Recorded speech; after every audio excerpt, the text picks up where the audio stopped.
오늘 우리에게 주신 하나님의 말씀은 신약 성경에서 봅니다. 신약 성경 42쪽 마태복음서 24장 45절 말씀입니다. 이것을 장성 목사가 번역한 연이역본으로 봉독합니다.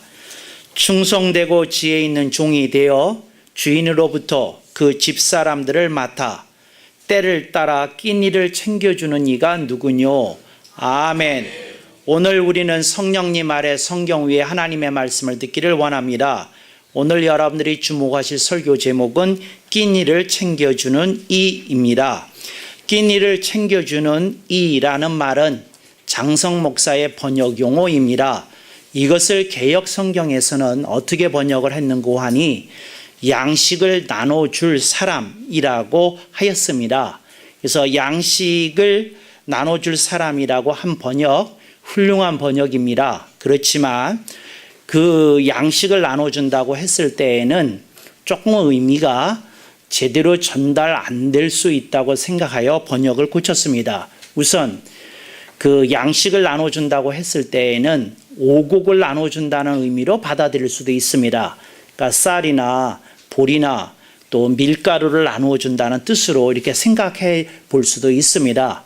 근데 본문이 의미하는 것은 식사 때가 되었을 때에 끼니를 제공해주고 먹을 수 있도록 차려주는 것을 말하는 것입니다. 그렇기 때문에 오늘 본문에 보면 때를 따라가 나오고 있습니다. 그래서 양식을 나눠준다고 했을 때에는 그 오곡을 나눠준다는 의미로도 이렇게 의미가 전달이 될 수도 있는데 이거는 그런 뜻이 아니라 매 식사 때마다 누가 식사를 챙겨주느냐, 그 음식을 먹게 해주느냐 하는 의미이기 때문에 그 장성 목사가 번역한 끼니를 챙겨주는 이가 좀 더 원어가 함의하고 있는 그 뜻에 적합하다고 생각되어져서 번역을 고쳤습니다.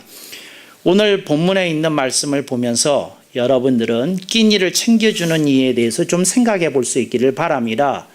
끼니를 챙겨주는 이는 두 종류로 나누어서 생각해 볼 수 있습니다. 예를 들자면 여러분의 가정에서 돈을 벌어다가 이제 여러분으로 하여금 살림을 사게 하면 그분이 끼니를 챙겨주는 이입니다.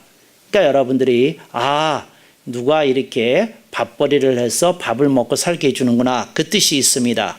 그런데 오늘 본문에 보면 그런 역할을 하는 사람을 따로 지정하고 있습니다. 그게 누구냐?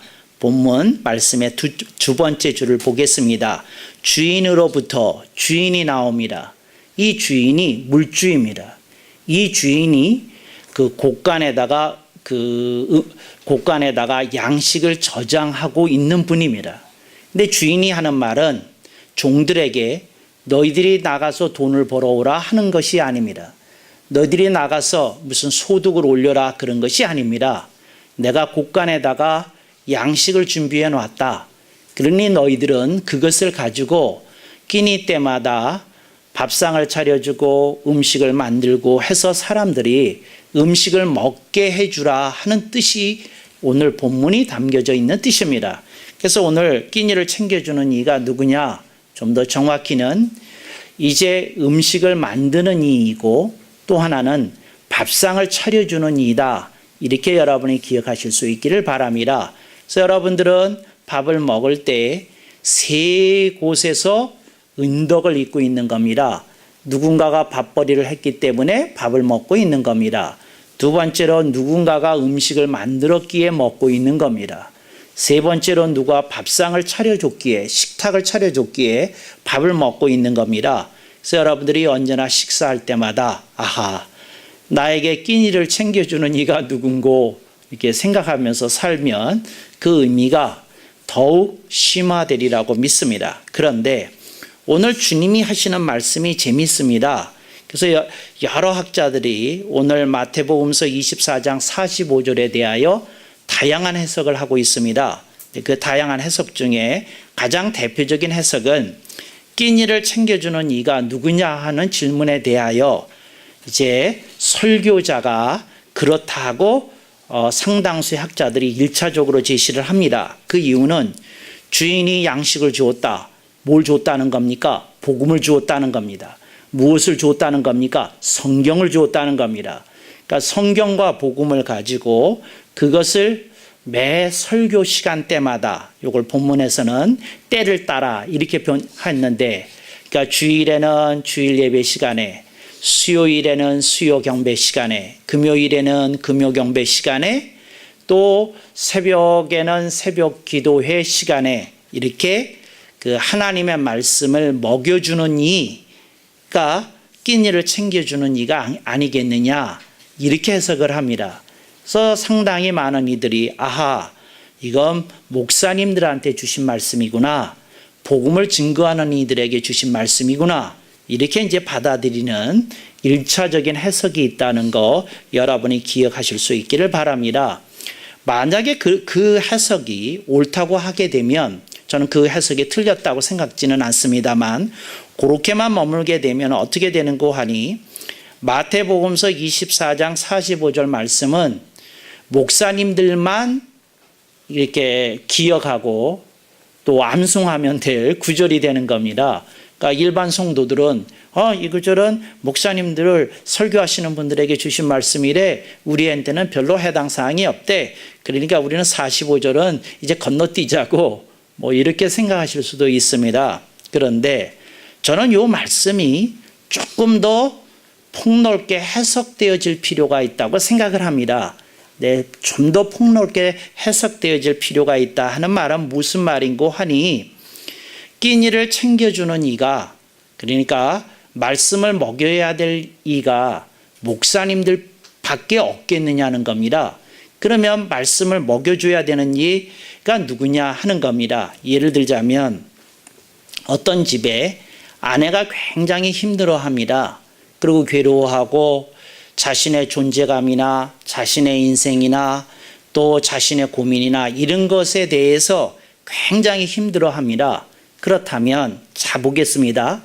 아내가 힘들어하면 그 아내를 붙들어주고, 이제 영적인 양식, 이걸 본문에서 장성 목사는 끼니라고 번역했는데, 끼니를 챙겨줘야 할 리가 목사님이겠습니까? 목사님 이전에 이 아내의 그 남편 되는 사람이겠습니까?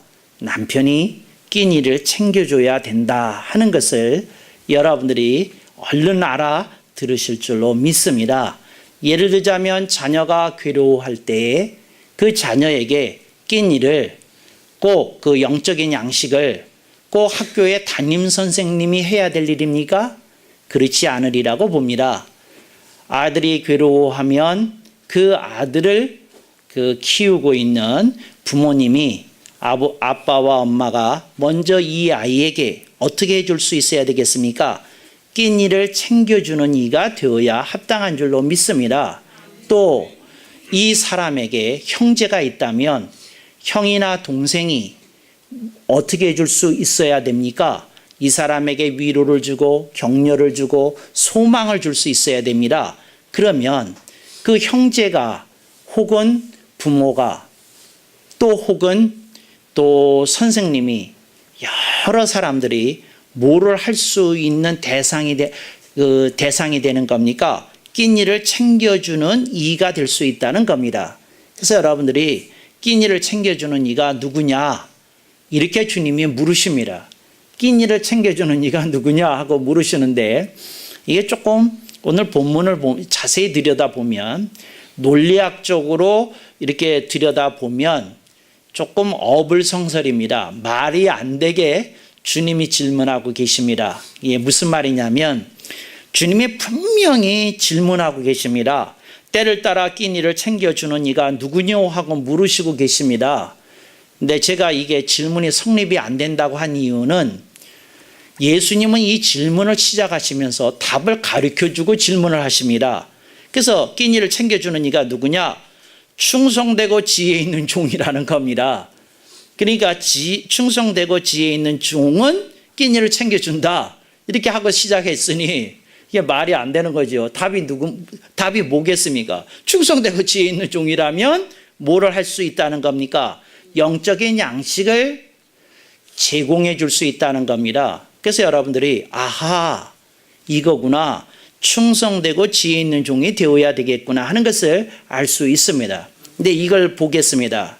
여러분들이 예를 들자면 여러분의 형제가, 여러분의 아내가, 여러분의 자녀가, 또 여러분의 동료가, 여러분의 친구가, 여러분의 선배가, 여러분의 후배가, 여러분이 알고 있는 친척이, 여러분이 알고 있는 지인이 어떤 어려움에 봉착해 있어요.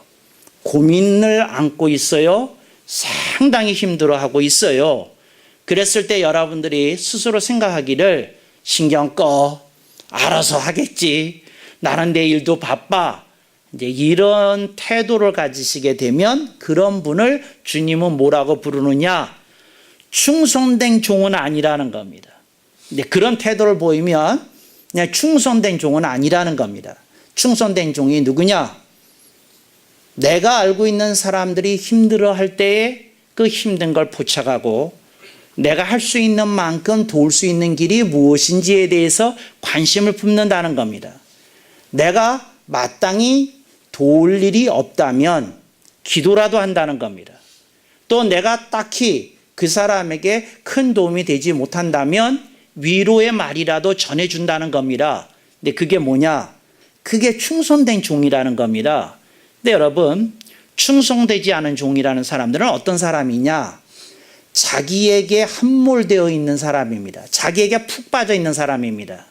그러니까 자기 외에는 다른 것은 생각할 겨를도 없고 여력도 없고 그럴 의지도 없고 그럴 마음도 없고 생각도 없는 사람들이 있습니다. 이런 사람들을 뭐라고 부르느냐? 개인주의자 내지는 이기주의자라고 부릅니다. 여러분들이 개인주의 혹은 이기주의에 빠지게 되면 여러분들이 충성된 종이 안 된다 하는 사실을 기억하실 수 있기를 바랍니다. 여러분들이 이것을 벗어나셔야 됩니다. 근데 이걸 벗어나지 않으면 어떻게 되느냐? 주님이 여러분을 부르실 때에 요 충성자는 빼시는 겁니다. 다른 표현을 하실 수 있어요. 참으로 스타일리시한 너야. 주님이 이렇게 부르실 수 있습니다. 참으로 자기의 이런 똑부러지게 하는 종이여. 주님이 이렇게 부르실 수도 있습니다. 그러나 주님이 이 단어로 부르는 사람은 다른 사람의 아픔에 대하여 아파하는 사람입니다. 다른 사람의 고민에 대하여 느끼는 바가 있는 사람입니다. 다른 사람이 힘들어하는 부분에 대해서 내가 마음씀이 일어나는 사람입니다. 이게 충성된 종이다. 이걸 기억하면 좋겠습니다. 두 번째 파트로 넘어가겠습니다. 그 사람에게 어떤 고민이 있는 것을 이렇게 알게 되었어요.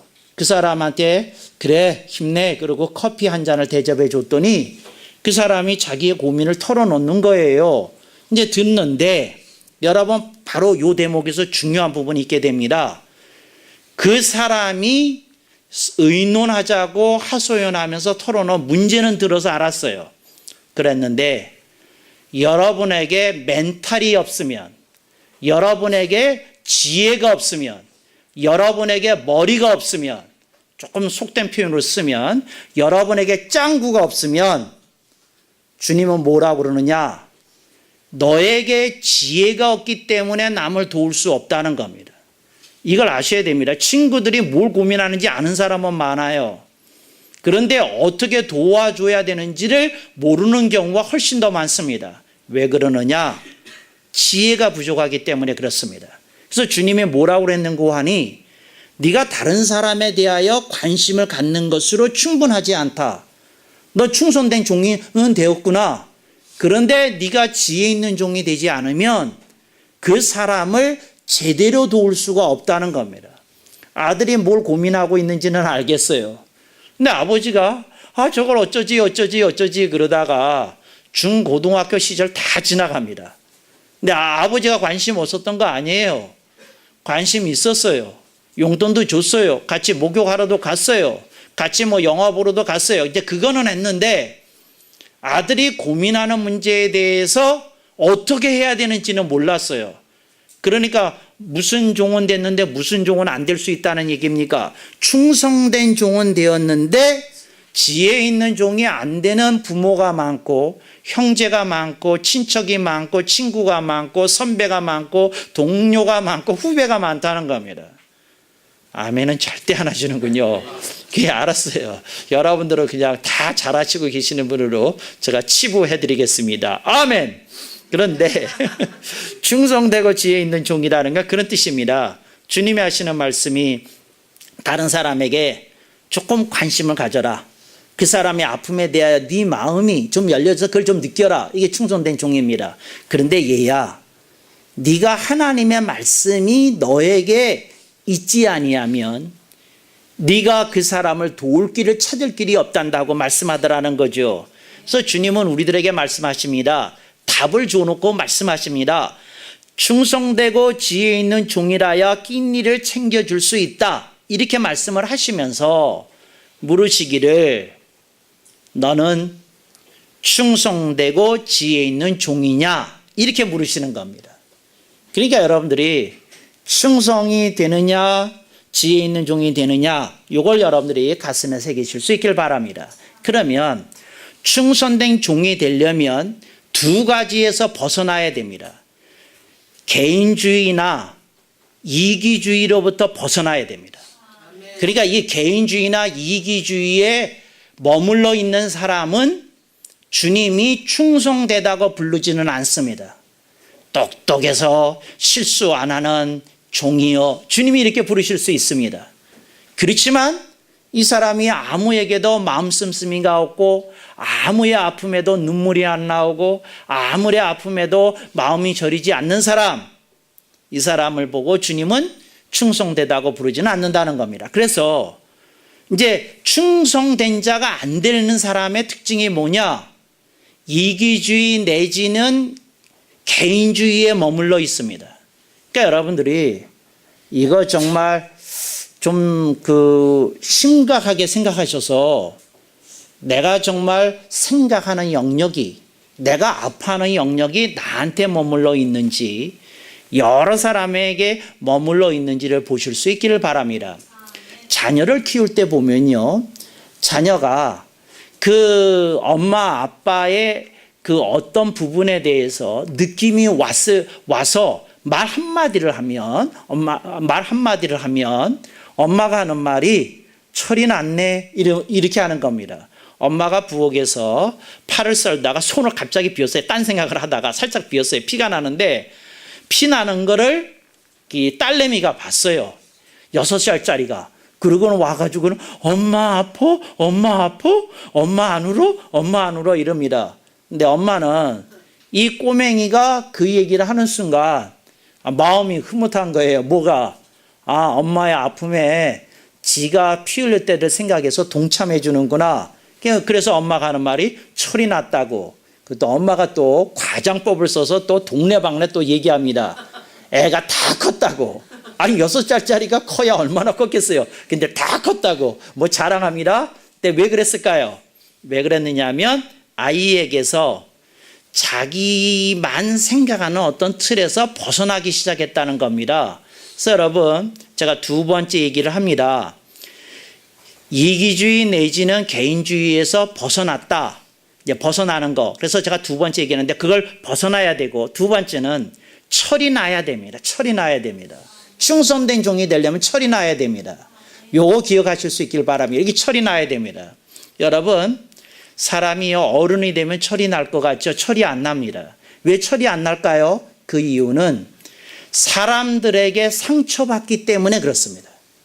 그러니까 몇 사람에게 상처받다 보면은요, 사람들에 대한 피해의식이 생깁니다.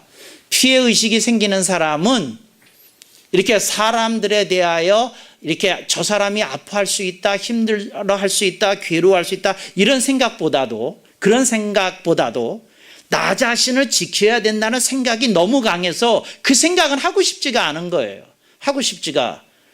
힘들 수 있겠구나. 이게 생각이 돼야 되잖아요. 그런데 이 생각 절대 안 됩니다. 이게 참 희한한 건 자동차를 몰면은요, 보행자가 되게 꼴 보기 싫어요. 자동차 한번 몰고 골목길로 가봐. 얼마나 보행자가 꼴 보기 싫은지. 아니 일들은 안 하나? 왜 이렇게 다니는 사람이 많아? 이 시간에 지금 일 한참 해야 될 시간 아니야? 여자들이 말이야 집에나 있지 어딜 이렇게 나다로 뭐 이딴 소리 뭐 들어봤는지 안 들어봤는지 모르겠어요. 했는지 안 했는지 모르겠어요. 이제 그래요. 그런데 딱 보행자만 되면 운전자에 대해서 할 말이 너무 많아요. 참 차값이 아깝다. 참 네 인격의 수준을 알겠다. 그러니까 보행하면서 운전자들이 하는 꼬라지 보니까 그거 알겠는 사람들이 있잖아요. 사람이 오는데도 그냥 딱 하고 마지막 순간에 쓸 생각을 하고 끝까지 밀어비치는 화물차. 아 정말 대단해. 네가 알아서 비키겠지 하고 쌩 달리는 오토바이. 뭐 하여튼 별의별 거 다 있어요. 그런데 마치 뭐와 같으냐면 자신의 입장에서 사물을 바라보기 때문에 뭐가 안 되는 겁니까? 품는 게 안 되는 겁니다. 넓혀지는 게 안 되는 겁니다. 그래서 뭐가 안 되느냐? 주님이 말씀합니다. 이리하여 충손된 종이 되는 자가 드무느니라. 사람들이 사람에게 상처받은 것을 가지고 피해의식을 붙들고 피해의식을 붙드는 자는 이기주의 내지는 개인주의자로 머물고 그들은 철이 나는 걸 거부하고 자신을 지키는 일에만 몰두하느니라. 여러분들이 가슴에 좀 새겨보실 수 있길 바랍니다. 지혜 있는 종으로 오겠습니다. 지혜 있는 종이 누구냐 하면 지혜 있는 종이 되려면 첫째, 다른 사람에 대해서 존중하는 마음을 품어야 됩니다. 그게 무슨 말이냐면 내가 싫은 거 저 사람도 싫겠지. 내가 좋은 거 저 사람도 좋겠지. 내가 꺼리는 거 저 사람도 꺼릴 수 있겠지. 이렇게 마음이 열려져야 됩니다. 그런데 내가 좋아하는 걸 챙기는데 다른 사람이 꺼려할 수 있다는 데 대해서는 신경 쓰지 않고 싶어 하는 거 이거 왜 그렇습니까? 막혀 있기 때문에 그래요. 시야가 막혀 있으면 그렇게 됩니다.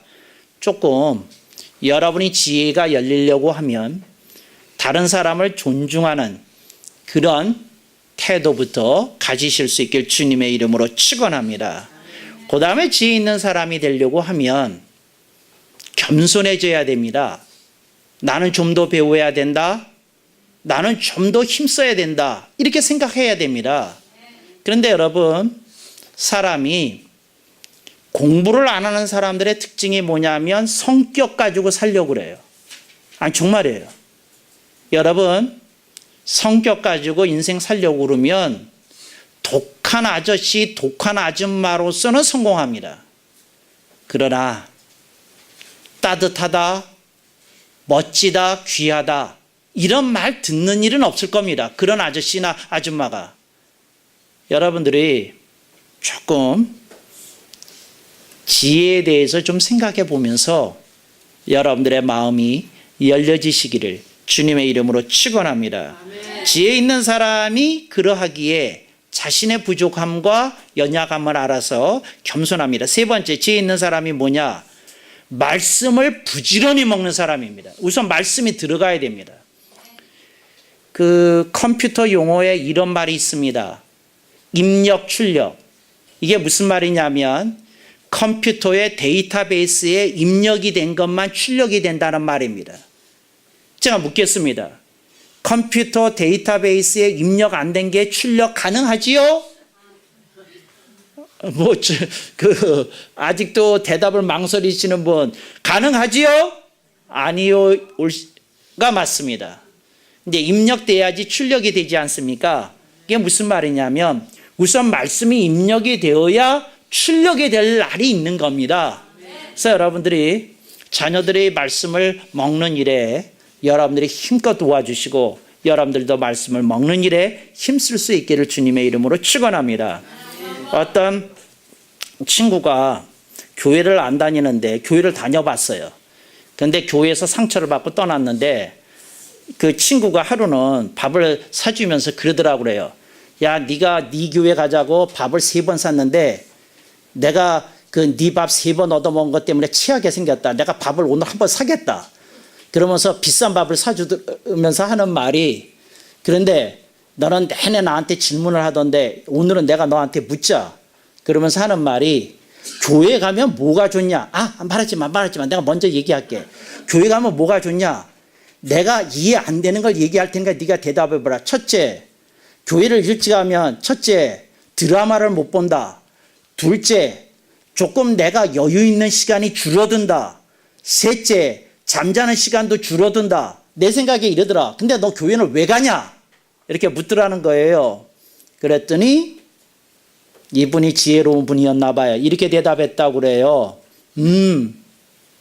잠자는 시간, 드라마 보는 시간, 노는 시간, 다른 모든 시간을 합친 것보다 더 귀한 걸 나는 얻지. 그랬다는 거예요. 아멘 억만번. 아멘 억만번 아는 사람 때문에 내가 지금 삐지려고 그래요. 그렇지만 뭐 이해는 해야 되겠어요. 왜? 내가 충성된 종이 되어야 되니까 이해는 해야 되겠어요. 이해는 해야 되겠어요. 그런데 제가 지금 무슨 말씀을 드리냐면 네 번째 지혜 있는 사람이 되려면 말씀의 가치를 좀 체험해야 됩니다. 말씀의 가치를. 근데 여러분, 말씀의 가치가 언제 나오는지 아셔요? 여러분들이 믿음이 좀 부족한 이나 혹은 교회를 안다는 이들과 대화를 나눌 때 보면 여러분이 확인하게 됩니다. 내가 굉장히 유식한 사람이 되어버렸네? 근데 나는 책도 안 읽고 공부도 안 하고 신문도 안 읽는데 내가 어떻게 유식하게 됐나? 내가 스마트폰을 많이 들락거려서 그랬나? 어쨌나? 그러다 생각해 보니까 내가 교회에서 설교 말씀을 몇 번 안 듣는 것 같은데 그걸 통해서 내게 훈증이 일어나고 내게 선한 영향력이 쌓이는구나. 이걸 확인하게 됐다는 거죠. 여러분들이 그런 지혜를 확인하시고 활용하시는 여러분이 되시기를 주님의 이름으로 축원합니다. 아멘. 거지 부자가 동네에 이제 아침에 밥을 이제 얻으러 가는 거예요. 얻으러 가는데 그 아들이 거지 아버지한테 이렇게 얘기하더라는 거죠. 아버지, 그 설교 들었어요? 무슨 설교? 충성되고 지혜 있는 종이 되는 설교. 들었지. 굉장히 아주 감명 깊은 설교 아니었느냐? 그랬더니 이 아들이 묻는 거야. 근데 아버지, 우리는 누구한테 관심을 가져야지 충성된 종이 되나요? 하고 물었다는 거예요. 야, 넌 그걸 몰랐냐? 넌 거지 철학의 기본이 안 돼 있다. 그게 무슨 말씀이세요? 우리에게 따뜻한 밥을 주고 따뜻한 얼굴로 또 따뜻하게 대하는 그 집의 대문 앞에 설 때마다 이 집에 이렇게 따뜻한 일들이 영원히 이어지기를 그렇게 기원해 줘야 되는 것이다. 그게 우리들의 사명이란다. 이렇게 얘기하더라는 거예요. 그러니까 이 거지 아들이 보니까 그거 맞네요. 그랬어요. 그리고 이제 거지 아들이 또 묻는 거예요. 근데 아버지, 우리 거지들은 어떻게 지혜로워야 되나요? 하고 묻더라는 거죠. 여러분, 지혜가 뭐 하는 겁니까? 남을 돕고 뭐 하는 거 아닙니까? 그러니까 거지 아버지가 이렇게 얘기하더라는 거죠. 그래서 거지에게도 등급이 있는 것이란다. 잔칫날에 품바 공연을 할 수 있는 각설이가 있고 그냥 밥만 빌어먹는 거지가 있단다. 이렇게 얘기하더라는 거죠. 지혜 있는 거지는 품바로 가는 거군요. 이렇게 알았다는 거예요. 여러분, 이게 지혜가 열리는 길입니다. 내가 사는 일, 하는 일에 머무르지만 않고 내가 다른 사람한테 좀 의미를 주고 따뜻함을 주고 즐거움을 줄 수 있었으면 좋겠다. 이런 생각까지 나아갈 때에 여러분을 향하여 주님이 이렇게 말씀하십니다. 너라면 끼니를 챙겨줄 수 있겠구나. 너라면 내가 가히 충성되고 지혜 있는 종이라 할 수 있겠구나. 그렇게 말씀하실 줄로 믿습니다. 그런 여러분이 되시기를 주님의 이름으로 축원합니다. 아멘.